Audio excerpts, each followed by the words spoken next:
তিস্তার পানি বন্টন চুক্তির ন্যায্য হিস্সা ও মহাপরিকল্পনা বাস্তবায়নের দাবিতে উত্তরের 5 জেলায় চলা 48 ঘন্টার অবস্থান কর্মসূচি শেষ হয়েছে। শেষ দিনে গণপদযাত্রা, প্ল্যাকার্ড পরিদর্শন করে কর্মসূচিতে অংশগ্রহণ করে হাজারো মানুষ। দুদিনের কর্মসূচিতে প্রামাণ্যচিত্র প্রদর্শনের পাশাপাশি ঘুড়ি উৎসব সহ সঙ্গীতানুষ্ঠানের আয়োজন করা হয়েছে। আজম পারভেজ, মিজানুর রহমান, আলতাফুর রহমান ও গোপাল মোহন্তের পাঠানো রিপোর্ট জানাচ্ছেন মাহিমা হোসেন।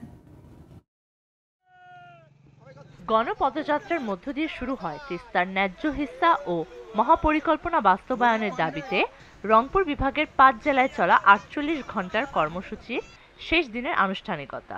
মঙ্গলবার সকালে তিস্তা ব্রিজ থেকে কাউনিয়া পর্যন্ত পদযাত্রা করে তিস্তা নদী রক্ষা আন্দোলন। প্রায় 2 ঘন্টার পদযাত্রা শেষে তিস্তা নদীর পানিতে নেমে প্ল্যাকার্ড প্রদর্শন করেন আন্দোলনকারীরা।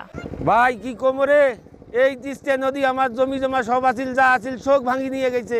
30-35 বিঘা জমি, এখন আমাদের বাড়ি ভিটা সম্পূর্ণ ভাঙিয়েছে। ভাঙি যাওয়ার পরে আমরা এখন নিঃস্ব। পানি হলে আমরা একটা মহিলা মানুষ আনতে পারি না, আমরা দ্রুত তিস্তার কাজ চাই।